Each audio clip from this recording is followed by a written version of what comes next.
पूरे हिंदुस्तान में देखी जा रही हैं, क्योंकि मैनचेस्टर में वो टेस्ट मैच जो इंडिया हार गया था, इंडिया सीरीज में हार गया था, इंडिया सीरीज में भी जिंदा है और इंडिया ने ये मैच ड्रॉ कराया है। और कभी कभी कुछ ड्रॉ ऐसे होते हैं जिसे जीत से बड़ा माना जाता है, ये है वो मैच। और दोस्तों, अगर आपने ये मैच देखा है तो आप जानते हैं कि इंग्लैंड ने जो आखिरी वक्त में स्पोर्ट्समैन स्पिरिट नहीं दिखाई, जो गेम्समैनशिप दिखाई, जो बेन स्टोक्स लड़ रहे हैं कि आप क्यों खेली जा रहे हो, क्यों आप 100 करना चाहते हो, आप हाथ मिलाएं, मैच ड्रॉ कराएं। उसके बाद जब जडेजा ने 100 बनाया और सुंदर ने 100 बनाया, ताली किसी ने नहीं बजाई, लेकिन हां, बेन स्टोक्स आए, हाथ मिलाया, it's a draw, it's not a draw.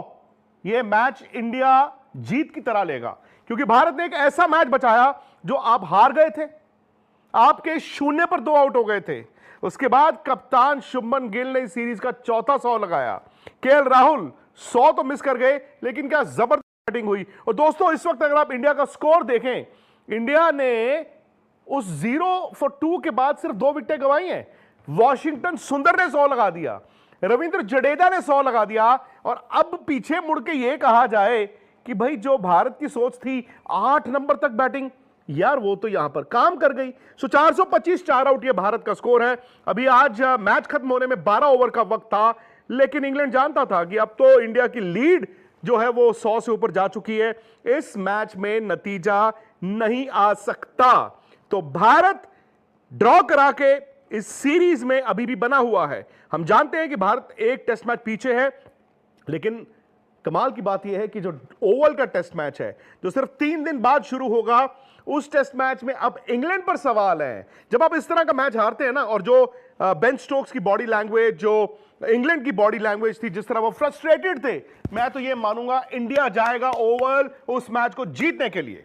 लेकिन इस मैच में भारत ने गलतियां भी की, भारत की खामियां भी थी, लेकिन ड्रेसिंग रूम पे जब आपने आखिर में तस्वीर देखी ना, ये वो ड्रेसिंग रूम है दोस्तों जहां पर मैं 2019 वर्ल्ड कप के सेमीफाइनल में भारत के खिलाड़ियों को रोते हुए देख रहा था। भारत के खिलाड़ी रोते हुए इसी ड्रेसिंग रूम में दिखे थे, और आज इसी मैनचेस्टर के ड्रेसिंग रूम में सारी टीम सेलिब्रेट कर रही है एक ड्रॉ को। कभी कभी इस तरह के मौके आते हैं। इसी ड्रेसिंग रूम में वो खिलाड़ी हैं जिन्होंने सिडनी 2021 का मैच बचाया था और फिर गाबा में भारत जीता था। इसी ड्रेसिंग रूम में भारत के कोच हैं गौतम गंभीर, और आपको याद होगा 2009 का वो नेपियर टेस्ट मैच जो भारत ने 2.25 दिन बैटिंग करने के बाद ड्रॉ कराया था, और भारत वो सीरीज भी जीता था। तो पता नहीं क्यों मुझे तो ऐसा लगता है कि जो इंडिया ने फाइट बैक किया है, जिस तरह इंग्लैंड आज दबाव में दिखा है, थका हुआ दिखा है और बाद में वो झुंझलाया हुआ दिखा है, मुझे तो ये लगता है कि ओवल में भी इंडिया को जीतना होगा और इंडिया जीत सकता है। कभी कभी वो डिवाइन इंटरवेंशंस होती है ना, आपको एक सिग्नल मिलता है, हारना होता तो यहीं हार जाते, सीरीज होती तो यहीं हार जाते। लेकिन दोनों टीमों की जो गेंदबाजी है वो थकी हुई है, दोनों टीमों की जो गेंदबाजी है वो थकी हुई है, दोनों टीमों के गेंदबाज थके हुए हैं। जाहिर तौर पर अगले टेस्ट मैच के लिए चेंजेस होंगे। अब पता नहीं कि इंडिया क्या चेंजेस करता है, लेकिन यह साफ है कि इंग्लैंड के पास एक ऐसा सुनहरा मौका था जो उनके हाथ से फिसल गया। भारत ने इसे अपना दिन बनाया। वॉशिंगटन सुंदर, भाई कमाल है यार, 5 नंबर पर जिसने भी सोचा उनको भेजने का, उसकी तारीफ। बड़ी आलोचना हुई शुभमन गिल की कप्तानी की, बड़ी आलोचना हुई गौतम गंभीर द कोच की। एंड में कहते हैं ना, the end justifies the means.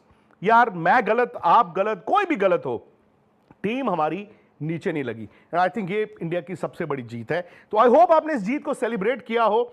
I hope इस मैच के बाद अगले मैच के लिए आप तैयार हो, क्योंकि अगला मैच ना सिर्फ इस सीरीज का डिसाइडर है, कहीं ना कहीं ये इंडियन क्रिकेट का आगे दशा और दिशा भी डिसाइड करेगा। शुभमन गिल के 700 से ज्यादा रन हो गए हैं, 400 हो गए उस लड़के के। ठीक है, कप्तानी वो सीखेंगे, लेकिन हकीकत यह है कि भारत ने हारी हुई बाजी को ड्रॉ में तब्दील किया। हालांकि हम कहते हैं हारी बाजी को जीत में तब्दील किया, मैं इसे ड्रॉ में तब्दील किया कहता हूं, क्योंकि किताबों में तो यही लिखा है कि ड्रॉ में तब्दील किया, लेकिन सच ये है कि ये भारत की जीत है। और आप लोग भी प्लीज इस वीडियो को लाइक करें दोस्तों। आज जो जबरदस्त खेल भारत ने दिखाया है, उसी खुशी में इस वीडियो को लाइक करें, शेयर भी करें। अस्सलाम वालेकुम दोस्तों, जैसा कि आप जानते ही हैं कि India versus England 4th test series चल रही है, कि जिसमें फर्स्ट डे में इंडिया ने बैटिंग करने का फ़ैसला किया, और हम ये मानकर चल रहे थे कि मैनचेस्टर की पिचेस फ्लैट हैं और उस पर इंडियन बैट्समैन अपना जलवा दिखाएंगे और जैसे कि शुभमन गिल, केएल राहुल, यशस्वी जायसवाल जैसे प्लेयर बहुत अच्छा रन स्कोर करेंगे, लेकिन हुआ इसके बिल्कुल उलट, क्योंकि शुभमन गिल बहुत ही कम रन स्कोर करके सिर्फ 12 रन्स पर ही आउट हो गए, जबकि यशस्वी जायसवाल ने काफ़ी अच्छा रन स्कोर किया और 50 रन से ऊपर रन्स लगाए। लेकिन जो मेन प्लेयर है इस मैच का वो है साई सुदर्शन, जिसे 3 टेस्ट मैच में बाहर बिठाए रखा सिर्फ और सिर्फ करुण नायर के चलते, क्योंकि करुण नायर का कहना था कि मुझे एक मौका दिया जाना चाहिए, लेकिन उन्हें 3 मौके दिए गए, लेकिन फिर भी वो कम बैक नहीं कर पाए, क्योंकि साई सुदर्शन को बाहर बिठाया गया और करुण नायर को आगे लाया गया। लेकिन चौथे टेस्ट मैच में करुण नायर को बाहर निकाल दिया गया और साई सुदर्शन को उनकी जगह वापस मिल गई, और जिस तरह से वो खेल रहे हैं हो सकता है कि इंडिया जीत जाए। लेकिन कल जैसे ही फर्स्ट डे ख़त्म होने वाला था तब बहुत ही बुरा हादसा पेश आया। हुआ कुछ यूँ कि जैसे ही इंग्लैंड के बॉलर ने बॉल डाली तो ऋषभ पंत बैटिंग कर रहे थे। उन्होंने लेग की तरफ शॉट खेलना चाहा, लेकिन गलती से बॉल आकर सबसे पहले बैट के टकराई और उसके बाद उनके पाँव पर लग गई, जिसकी वजह से वो बैडली इंजर्ड हो गए और उनके ब्लड स्वेलिंग होने लगी, जिसके बाद गोल्फ कार्ट में बिठाकर ऋषभ पंत को ग्राउंड से बाहर ले जाया गया और उसके बाद उन्हें हॉस्पिटल शिफ्ट कर दिया गया।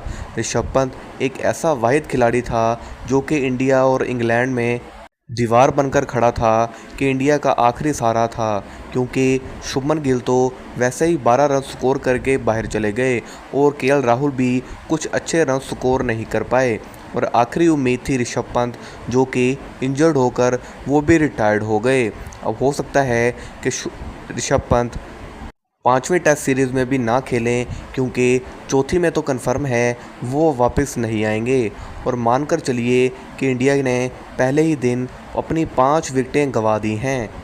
कहने को तो स्कोर काफ़ी अच्छा है, लेकिन पीछे सिर्फ वाशिंगटन सुंदर ही बचते हैं जो कि अच्छे बैट्समैन हैं। अगर वो खड़े हो गए और साथ में रविंद्र जडेजा ने साथ दे दिया तो हो सकता है कि इंडिया विन कर जाए, लेकिन देखने में ऐसा बिल्कुल भी नहीं लग रहा, क्योंकि इंग्लैंड की बॉलिंग जैसे कि बेन स्टोक्स, जोफ्रा आर्चर और भी ज़्यादा खतरनाक होते जा रहे हैं। इंडिया के मशहूर बैट्समैन भी उनके आगे कुछ नहीं कर पा रहे। देखना ये है कि क्या इंडिया ये जीत सकता है या फिर नहीं, क्योंकि अगर इंडिया ये सीरीज़ हार गया तो समझ लो कि इंग्लैंड आराम से India versus England test series जीत चुका।